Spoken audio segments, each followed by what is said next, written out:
போன வீடியோவில் மலைக்கேது வர்றதோட பார்த்துருந்தோம். இதுக்கப்புறம் என்ன நடந்தது இந்த வீடியோவில் பார்ப்போம். மலைக்கேது வர்றதை பார்த்த சாணக்கியர் பதட்டம் ஆகிறாரு. அதே நேரத்தில் பத்மநந்தன் மலைக்கேதுவா சரியான நேரத்துக்கு தான் வந்திருக்காரு அப்படின்னு சொல்லிட்டு சந்தோஷப்படுறாரு. சந்திரன் மகத நாட்டு சேனைப்படைகள்ல தாக்குதல் நடத்தி அவங்களை கீழே தள்ளி விடுறாரு. மலைக்கேது வர்றதை பார்த்து அதிர்ச்சியான சாணக்கியர் சிவப்பு கொடியை எடுத்து சந்திரனுக்கு காட்டுறாரு. இது கவனிக்காத சந்திரன் சந்திரா அப்படி கூப்பிடுறாரு.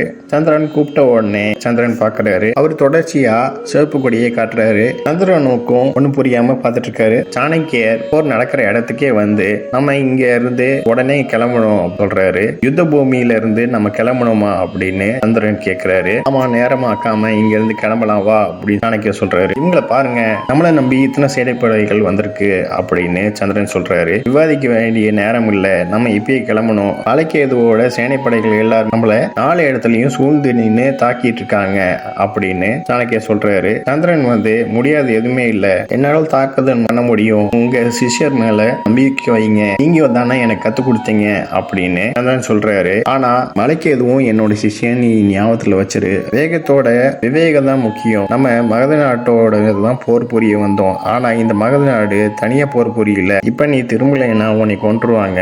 கோபம் புத்தியை கட்டுப்படுத்தாது. இந்த விஷயம் நம்மளுக்கு கிடைக்காத போது அதை விட்டுறணும். இன்னைக்கு நீ உயிரோட இருந்தாதான் நாளைக்கு நீ போரிட முடியும். சூரியன் மறையறதுக்கு காரணமே நாளைக்கு உதிக்கிறதுக்காக தான் அப்படிங்கிறாரு. சாணக்கியர் சொன்ன உடனே மலைக்கேது இப்போ வராட்டினா தான் இந்த மகத நாட்டை தாக்கியிருப்பேன் அப்படின்னு சந்திரன் சொல்றாரு. தோல்விதான் வெற்றிக்கு முதல் படி, அதனால நீ வா அப்படின்னு சொல்லிட்டு சாணக்கியர் சொல்றாரு. உடனே யுத்த பூமியை விட்டு எல்லாரும் கிளம்பலாம் வாங்க அப்படின்னு எல்லா சேனைப்படைகிட்டையும் சொல்றாரு. உடனே சேனைப்படைகள் எல்லாருமே அங்கிருந்து கிளம்புறாங்க.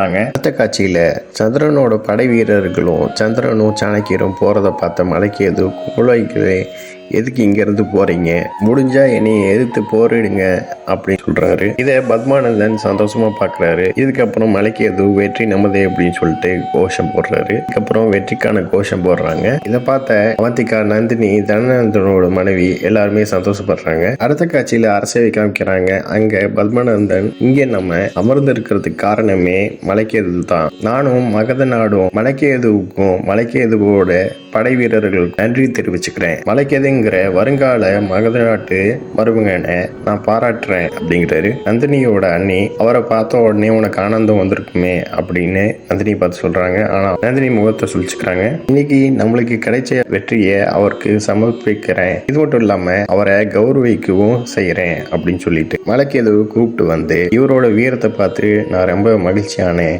அதனால இதே இடத்துல இவருக்கு சொர்ணாபிஷேகம் பண்றேன் அப்படின்னு சொல்லிட்டு சொர்ணாபிஷேகம் பண்றாரு மலைக்கேதுவுக்கு. இதோட இந்த எபிசோட் முடியுது. நெக்ஸ்ட் எபிசோட்ல பார்க்கலாம். இந்த சேனல் சப்ஸ்கிரைப் பண்ணுங்க அண்ட் பெல் பட்டனையும் பிரஸ் பண்ணுங்க, லைக் பண்ணுங்க, ஷேர் பண்ணுங்க. தேங்க்யூ.